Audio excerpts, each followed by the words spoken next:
Om Sahana Vavatu Sahanau Bhunaktu Sahaviryam Karavavahai Tejasvinavadhitamastu ma Vidvishavahai. Om Shanti Shanti Shanti.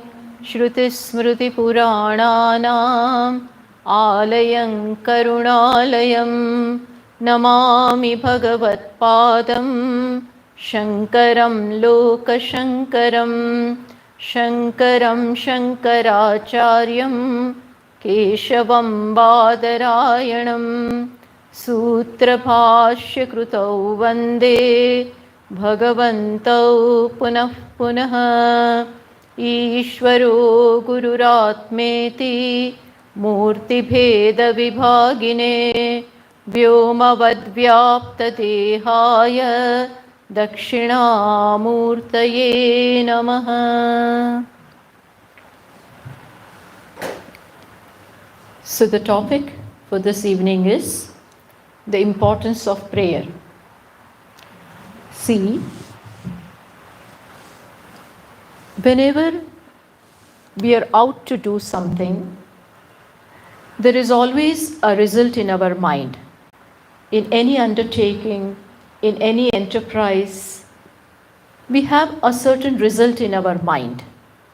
So one who is doing wants to be the enjoyer of that result. In anything, say for instance, when we set out from the home, the result that I may reach this place, the temple, is there in my mind. But is it ever guaranteed that I do a thing and I will be meeting the result which is there in my mind? Can we always guarantee that this particular thing, the result which is there in my mind, is necessarily going to come? That is the outcome always in my hands? We cannot say this for certain. We do a thing and the outcome can be altogether different. So, mainly three factors are required whenever we do something. First thing is prayatna. Prayatna means my effort. Second one is the time. I need to give the time. And in these two things, we can add other things also. Say for instance, power, my intellect, my adventurous nature, patience, things like that. All this can aid in the effort that I put in. And the other thing is that we need to give the necessary time for that effort to fructify. In spite of doing all this, still the result is not in my control. So Shastras, scriptures say that along with these other factors, one very important factor which you should keep in mind is Daivam. What is it? Daivam.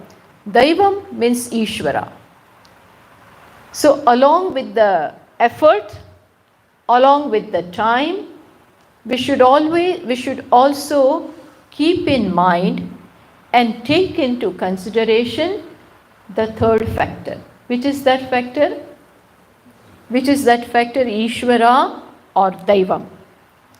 Because without the grace and the favor of Ishvara, the third factor, we are never sure of the outcome. So this is what Shastra says. And therefore, I would say that except a wise man or except a person who abides in the true nature and now doesn't want anything at all, everybody needs prayer. Everybody needs prayer. Because, as I said, that whenever we do anything, upon the result, there are innumerable factors working upon the result. I have finished the action. I did whatever was in my control. And we all have to admit that sometimes even the known factors are not in our control. We may want to come, but on the way itself, the car may break down, or anything can happen. So, when we perform an action, or at least the known factors are relatively in my control, relatively. But I have no idea about the unknown variables, unknown factors also working upon that action. So Shastra says that when an action is performed, when I do something, and whenever you do something, the other counterpart is the result, the outcome. It is bound to come. Because with every cause goes the effect. But what the effect will be, we can never say that this will be the effect definitely. Why? Because so many known, unknown variables, factors are working upon it. So you may have, the performer of the action may have taken many things into account, which are under his or her control, relatively speaking. I put in all the efforts and I take whatever is in my knowledge into account, whatever is in my capacity that I put forth over there, but still I miss the boat. Still, I do not get the result which was there in my mind. What went wrong? All of a sudden something happened and I did not get the result which I wanted. We get depressed when we think that I have worked so hard for it. What is going wrong? And sometimes this may not happen once, but twice, thrice. It may continue to happen. In life, there are certain situations and events which make us think that why this is happening, why this in my life. So, scriptures say that we have to take into account Ishvara. We have to take into account Daivam. Daivam means Ishvara. So, now let us see. I will give you an example. That when a farmer is trying to grow something in the field, before that he prepares the ground, plows the land, sows the seeds, waters it, puts fertilizer and takes care of it. And now the harvest is ready. The harvest is ready and he can take it any time. But before he could take it, before he could harvest the crop, suddenly the previous night, it so happened there was a fierce thunderstorm or some such thing, because of which the entire crop is destroyed. It happens. So, as I said, we did not take into account the third factor. So, when you perform an action, there can be 4 kinds of results, 4 types of results. Either the result is in keeping with my estimate, is exactly in keeping with what I planned. It can be that one. Second one is, it can be more than that. It can be more than that. Third result which can come, very less than that. Very less than what I estimated. And fourth result which could come is totally opposite. Totally opposite means beyond my imagination. I never thought that this will happen. The example they give, we would like to give is that I was crossing the road. I was trying to cross the road. I'm waiting for the bus. I'm trying to cross the road, and then somebody comes and helps and takes me in his car and gives me the ride. So it was more than what I wanted to reach some place, and he took me in the car. I need not go by the bus. So that was more than what I expected. Exact would be I was waiting and the bus came and I took it. That would be exact. The third one would be I was trying to catch the bus, and when my turn came, the bus went away. Did not take me because it was full. The fourth one would be when I was trying to get into the bus, my leg slipped. My leg slipped. And when I opened my eyes, I was in the hospital. I was in the hospital. So, results can be one of these four. Results can be one of these four. Now, the question can arise in our mind, why don't we control the result? Why don't we control the result? The effort is put in by us. All the factors are also counted by us, taken care of by us. Then why is the result not controlled by us? This is a fact of life. We have to understand that it is within us to perform, and to bring the result is the prerogative, or it is the work of Ishvara. Lord Krishna in Bhagavad Gita is very clear about this. He says, Karmani evate adhikaraha. He says it is for you to act. You act this way, that way, whether to act, not to act, act in this way, that way. It is your free will. But to give the result is my work. Ma paleshu kadachana.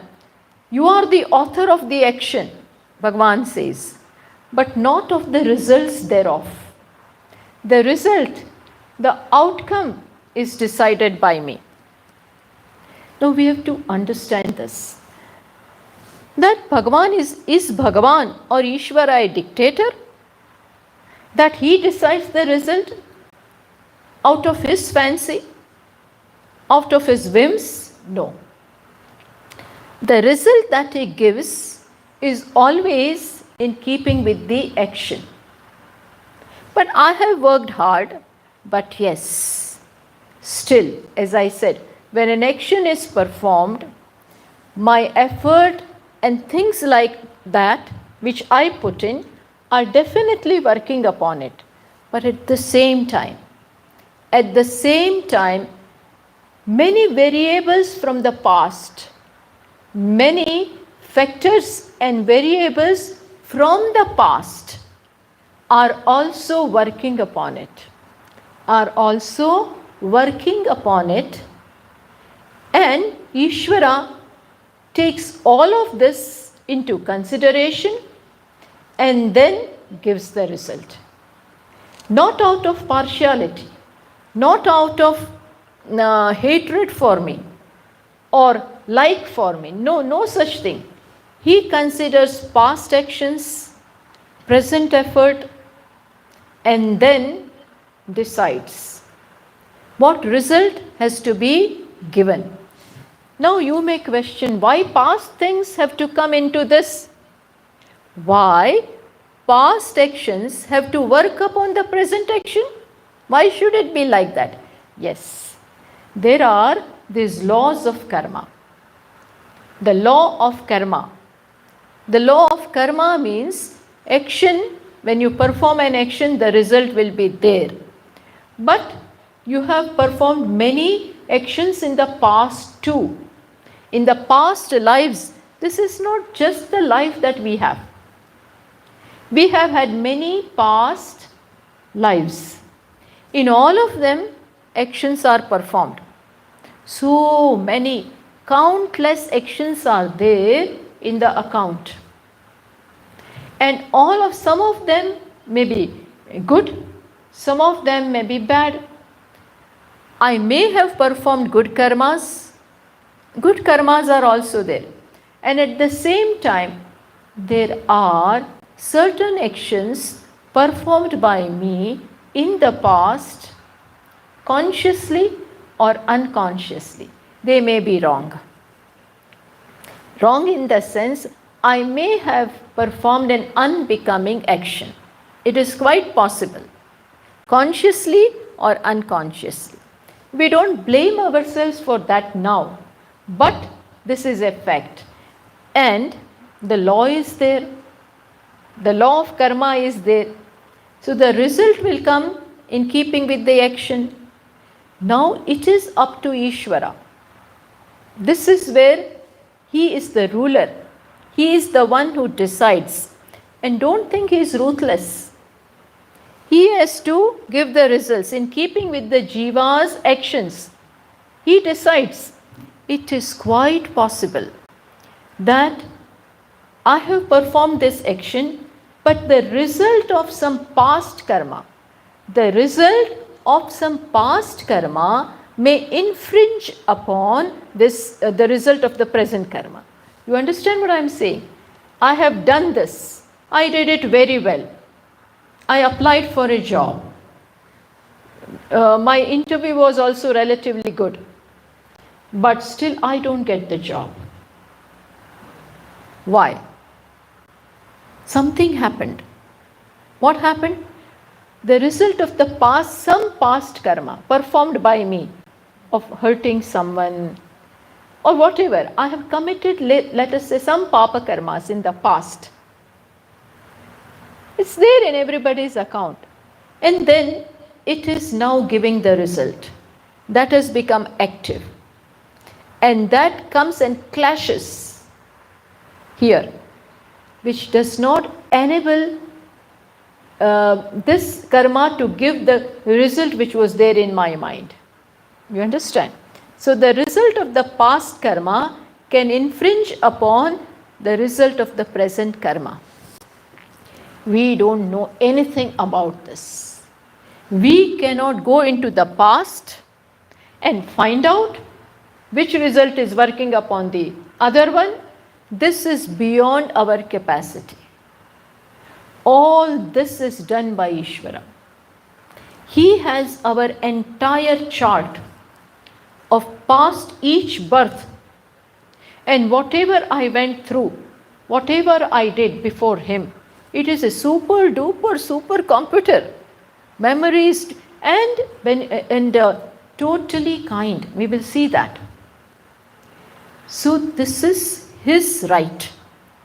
This is how he takes care of everything, because he has to manage the entire creation, and there is order in that. If you sow something, the sprout that will come out will be in keeping with the seed.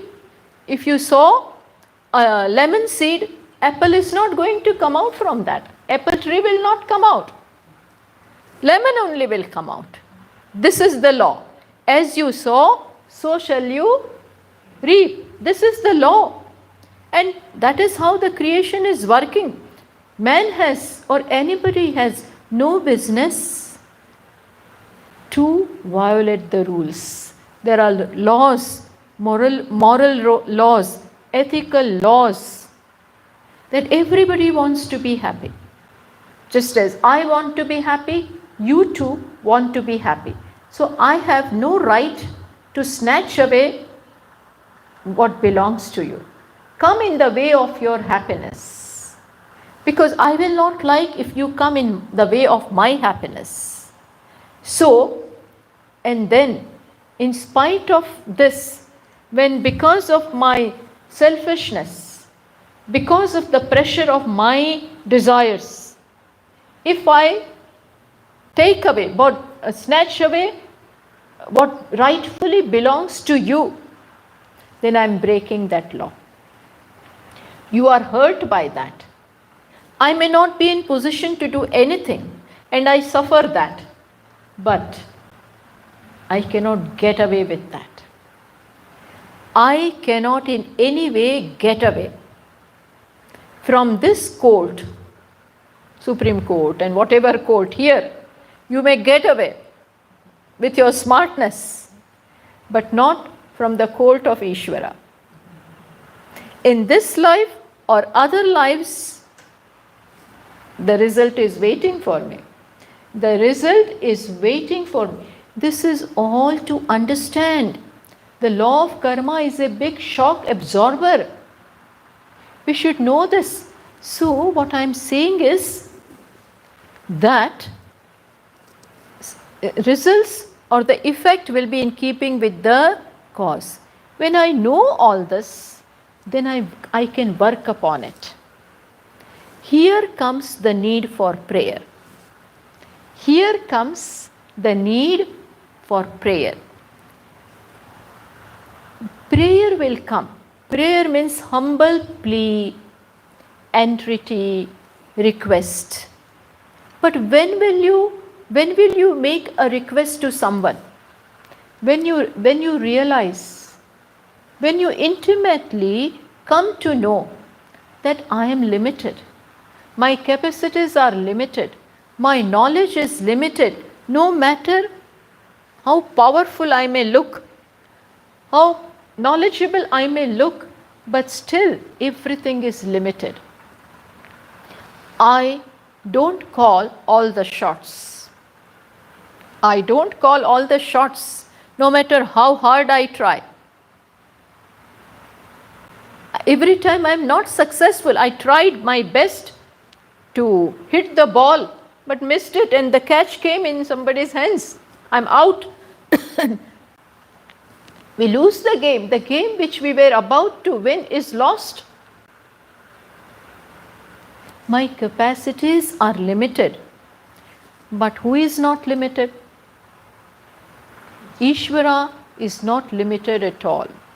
In fact, he is limitless. Limitless. His powers are limitless. He is Sarvagnaha.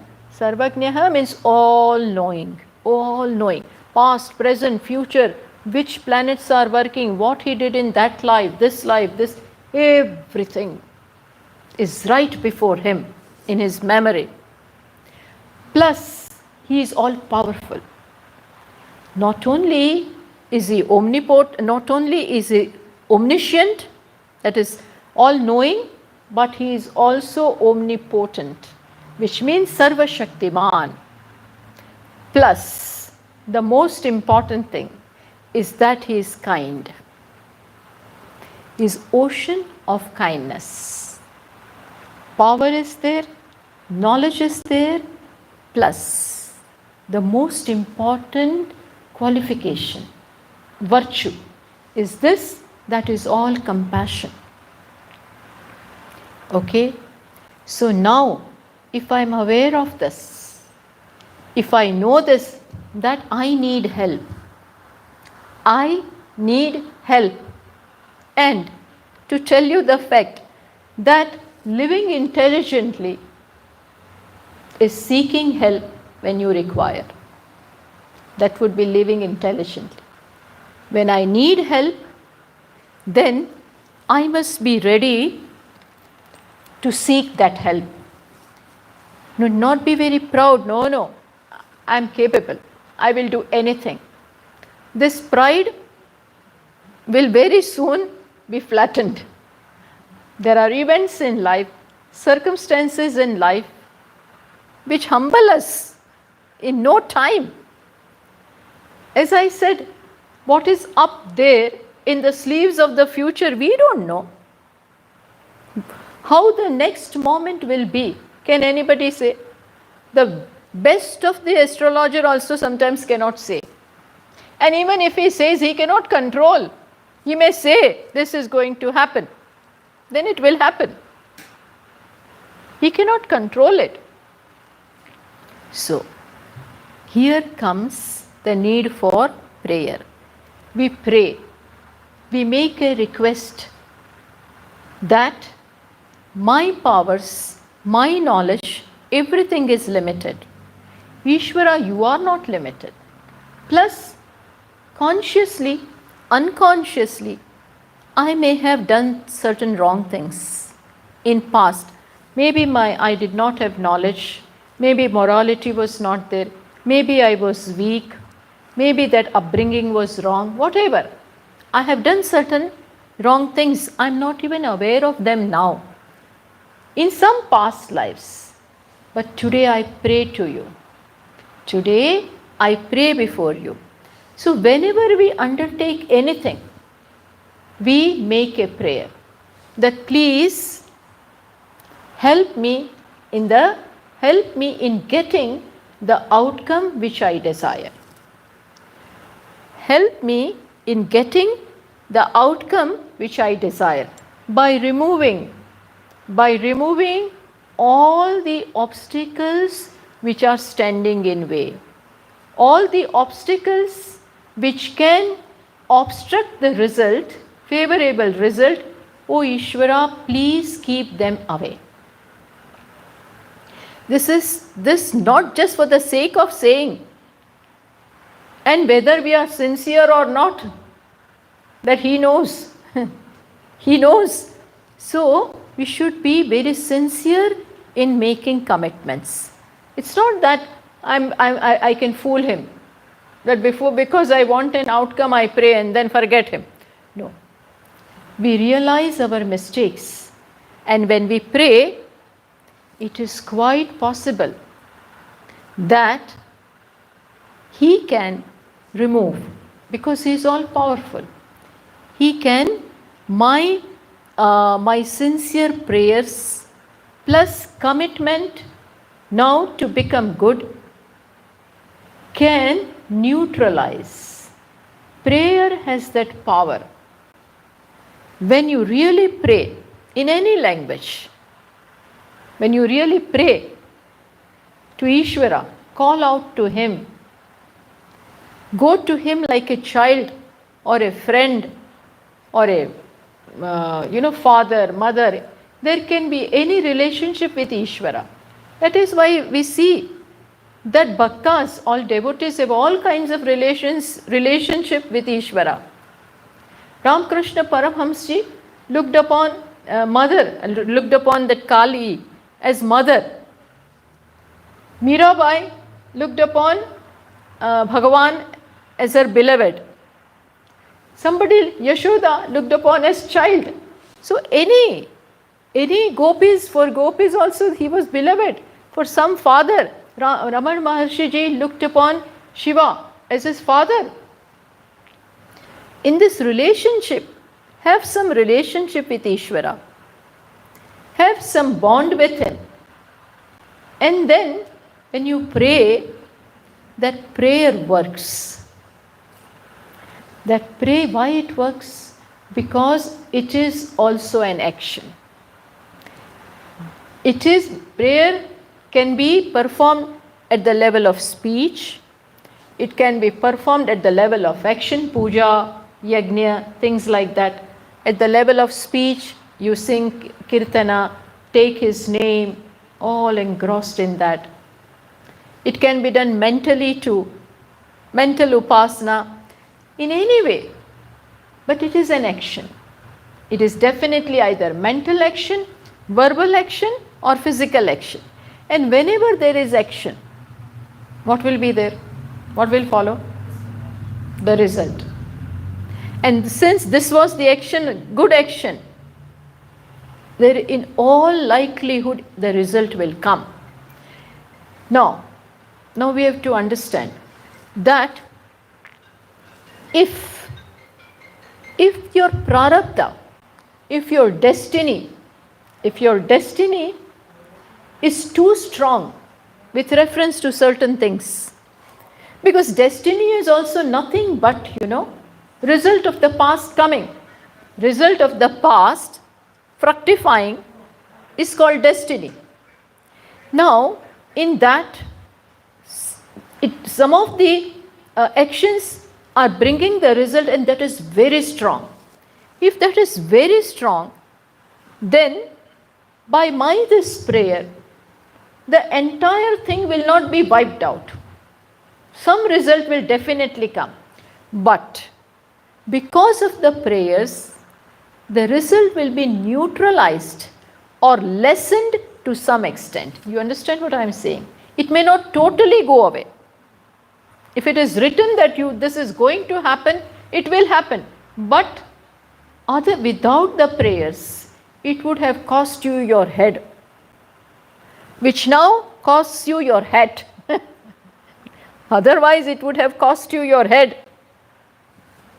Now it costs the head. The result did come, but it touched my hat and went away with little result. Who brought about this little change? Prayers. So what I am saying is, prayer is also an action. The result is coming, and from here the prayers are coming. This, make it powerful. Make this powerful. Then it will touch this. Make it less. If this is too powerful, then it will bring result, but relatively less. Because prayer never goes wrong. It never goes wrong. We cannot show all this, because this cannot be shown. But this is what devotees write, Mahatmas write. Scriptures report to us that prayer can, because it is communion with Ishvara, and he is not deaf or dumb. He is very much there, listening to you, understanding your sincerity. So prayer also definitely brings effect.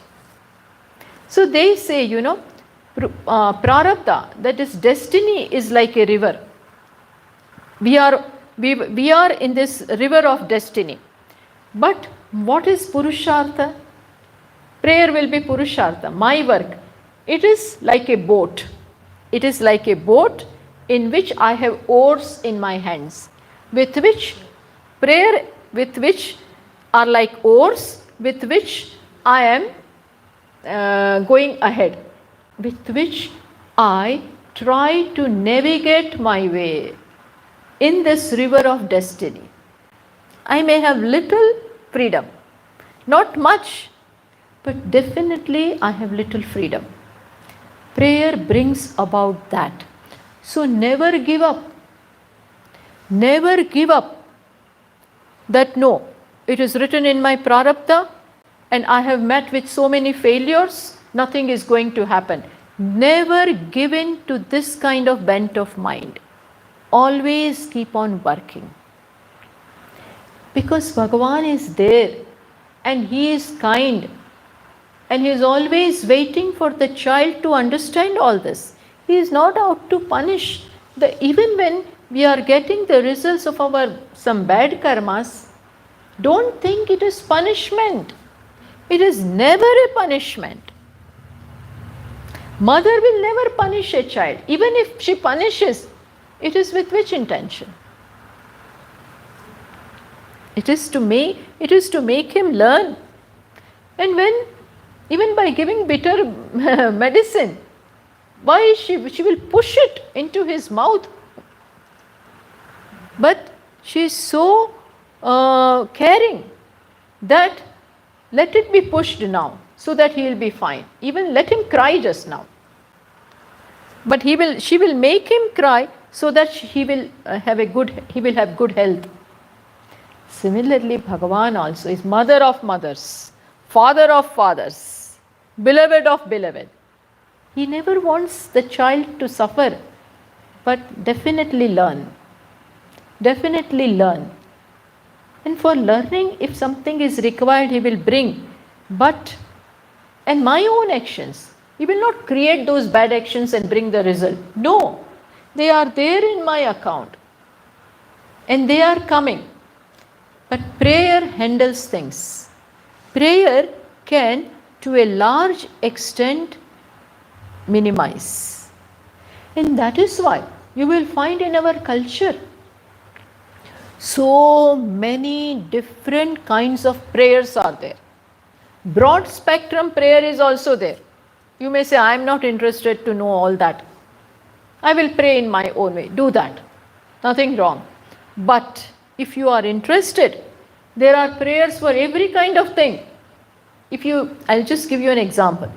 If you read Ganesh Atharvashesha, Divasakrutam papam nashayati, Ratrikrutam papam nashayati, things like that, which means may you destroy all the sins committed during the day, all the sins committed in the twilight, all the sins committed at night, things like that. But sincerely, not having committed, then I speak this. No, not that. You will not be fooled. What I'm saying, for each and every small things, for specific prayers are there.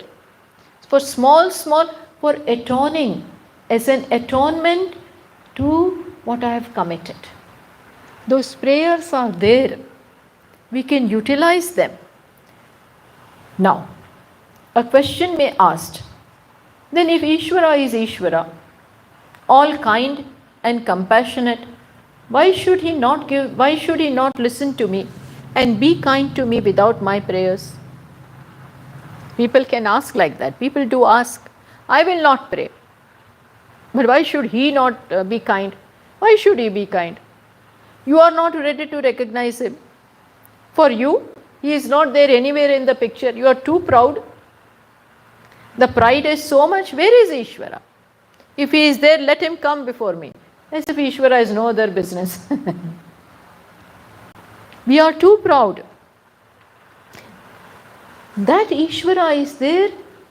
We can easily think little bit that this huge creation and the way it is working cannot be working on its own. It cannot be inert cause and effect relationship. Everything is orderly, mind-boggling. Somebody must be doing all this. How? In a family, two siblings are different. How they come together? How all this is being managed? The one who does is not ordinary.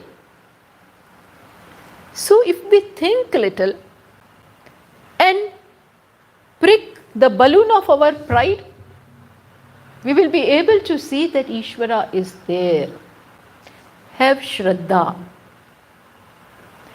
And like supposing the sunshine is there for everyone.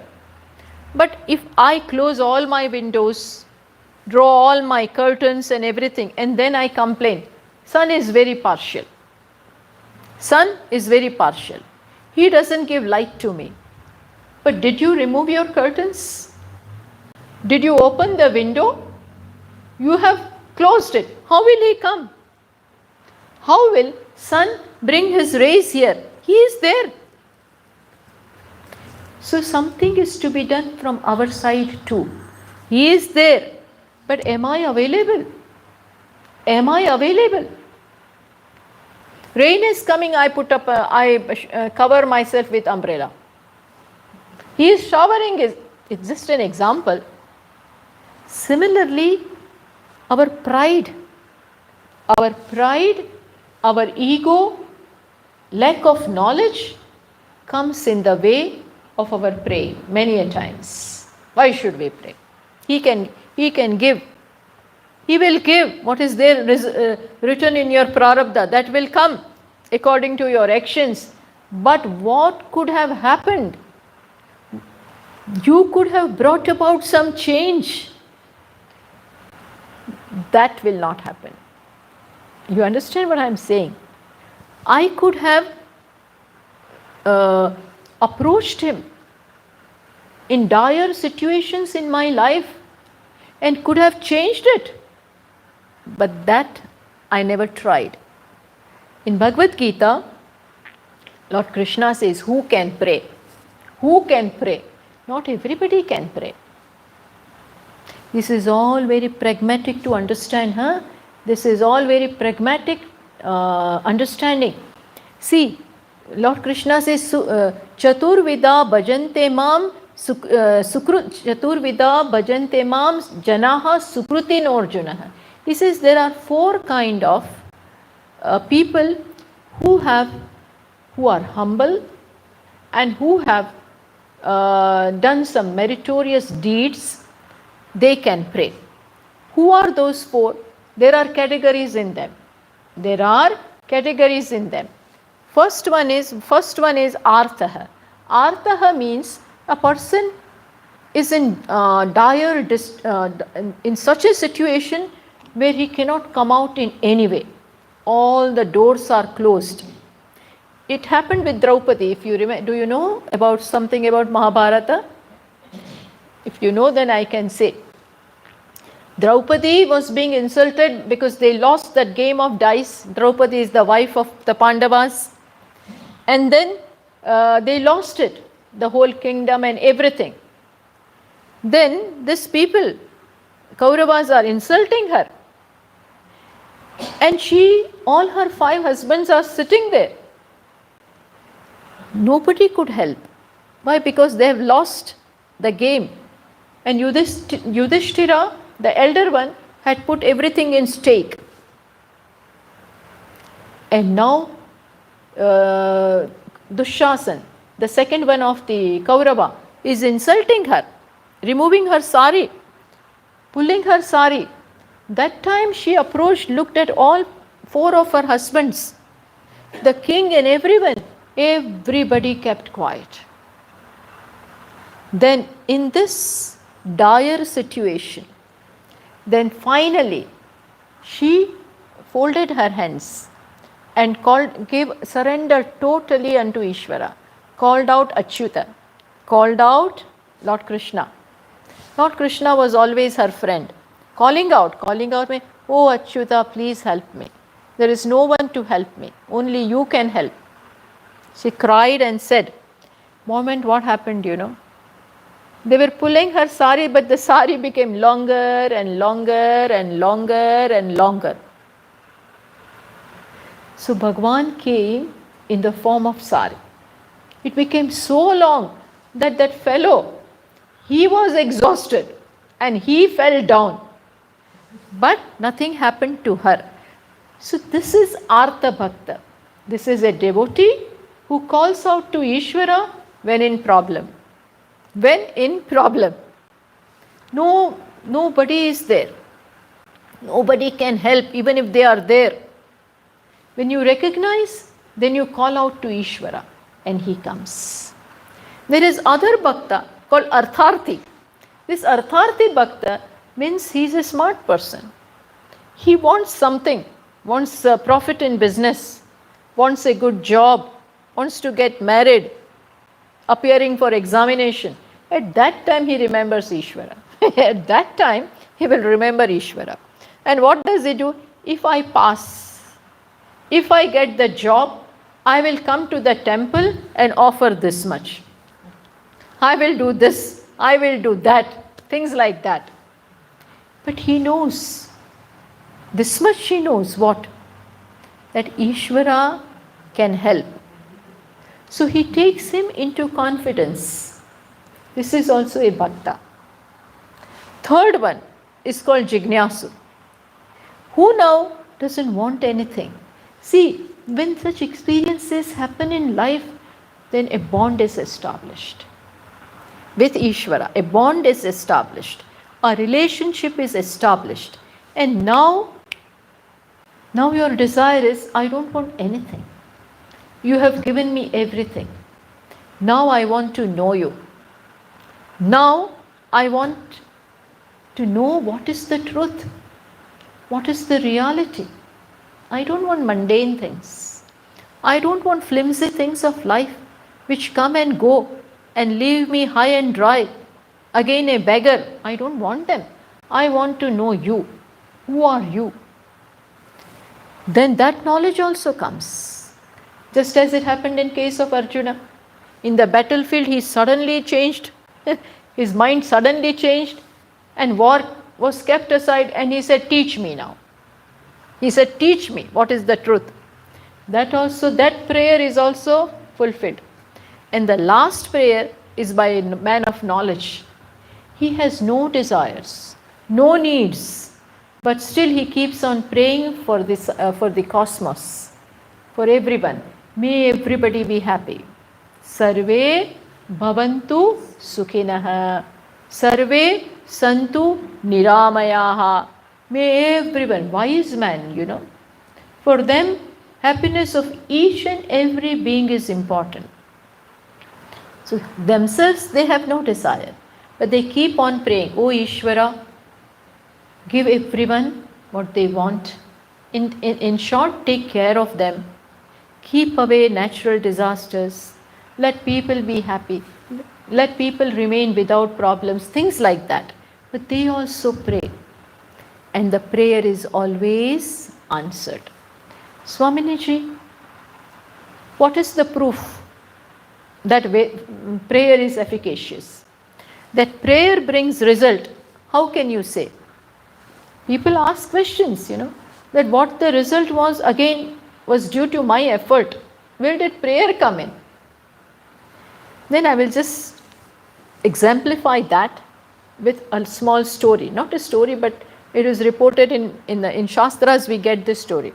Once there were two boys going from one place to another, from one village to another. Both of them were walking and going. Then one of them, of the two, name of the one is Shiva and the name of the other is Ganesha. This is a name. Then both of them are going. Then one of them, that Shiva, he is a devotee. And the other one is atheist, even at that age. He doesn't believe in Ishvara. So, while they are walking, they came across a temple, Ganesha temple. There was a temple.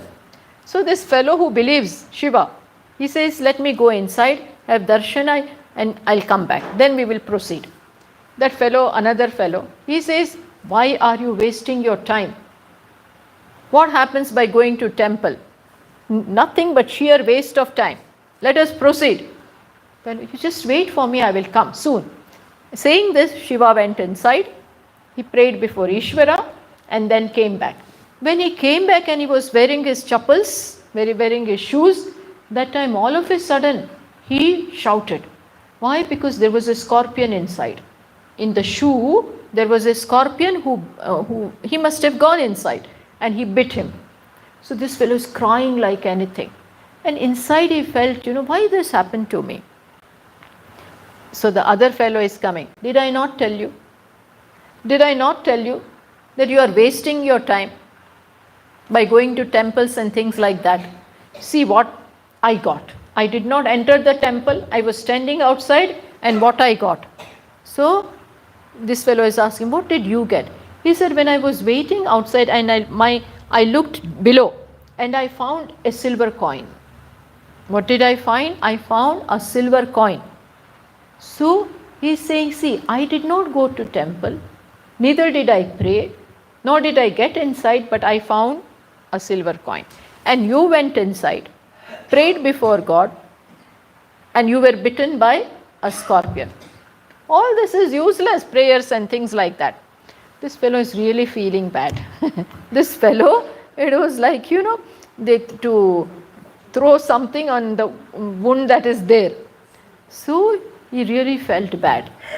Then he saw a Pandita coming, a Pandita who is an astrologer. These astrologers, sometimes they read, sometimes they do Prashna Kundali. I don't know how to explain that. They see your immediately and then they can say. So this fellow is asking him, "Oh sir, why did this happen in my life?" So this astrologer is taking out that chart immediately and is saying that at this moment, to this fellow who was crying, he said, "In your chart it was written that you were to meet with a fatal accident. Fatal accident in which your life could have gone. But what did you get away with? Just a scorpion bite." But then this fellow is asked, "But what about the silver coin that this fellow got? He did not get inside, nor did he believe in Ishvara. Why did he get silver coin?" Then that astrologer is saying, "You want to know? He was going to get big things, the whole treasure house. But he had to settle with just a coin. What I'm trying to say is, never think that prayers do not work. We don't know how things are happening. Maybe by insulting, maybe by condemning, I'm again lessening my prarabdha. Because that is an action which comes in, this bad action, bad or unbecoming action done now infringes upon the good action that is going to come. Both ways it is. And prayer, in the form of the good action, works upon the big thing, big accident or something that is going to come, and stop that to some extent. So never think that prayer is not efficacious, that it does not bring result. It definitely brings result. So we must never give up. Keep on doing these things. And He is always there to help. This is what our Shastras say. And I am sure everybody has this experience in life. Everybody has this experience that miracles happen in life.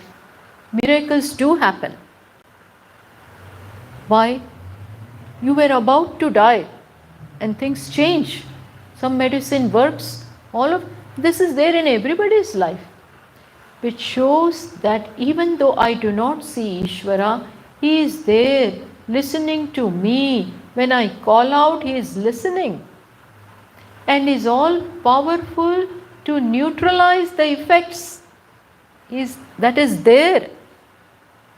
And so we pray. Prayer it is pragmatic to pray. It is pragmatic and practical to pray, so that we go ahead with our lives and our goal without any hindrances. Otherwise, sometimes such things happen that you just become helpless. I know a person, so many such cases happen, but I know a person who was a CEO of a very good company, and suddenly he had some such virus that all of a sudden his brain is affected. And today, within no time, he lost his memory and things like that. You become like a vegetable.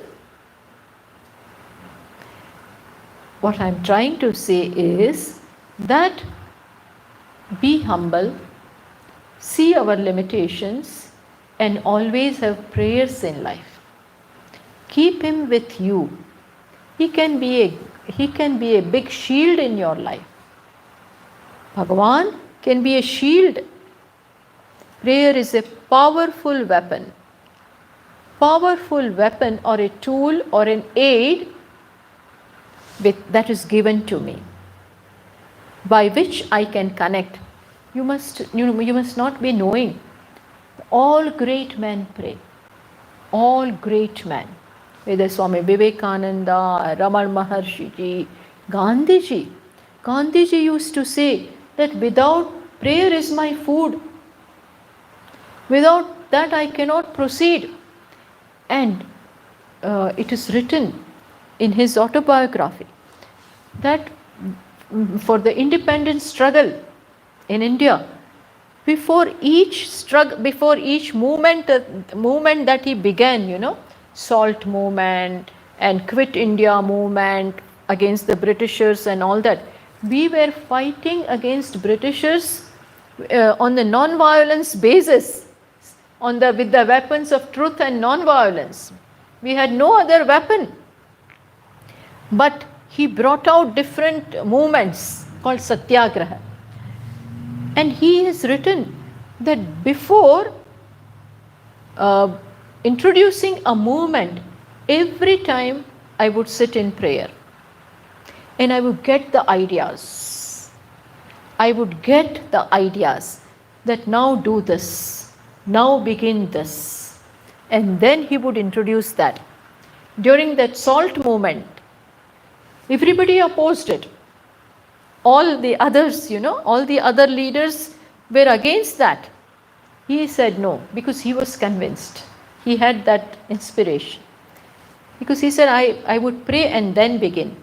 And I would get the ideas. And that ideas worked. Every time it worked. Slowly the momentum picked up. And after that, Quit India, they had to really go.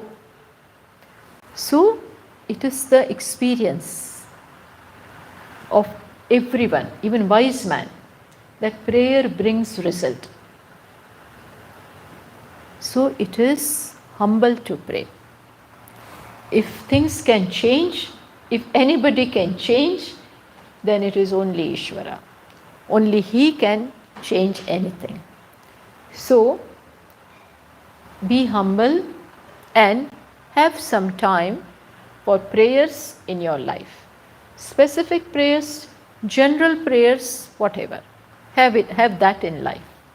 Definitely it will bring about a major change in your life.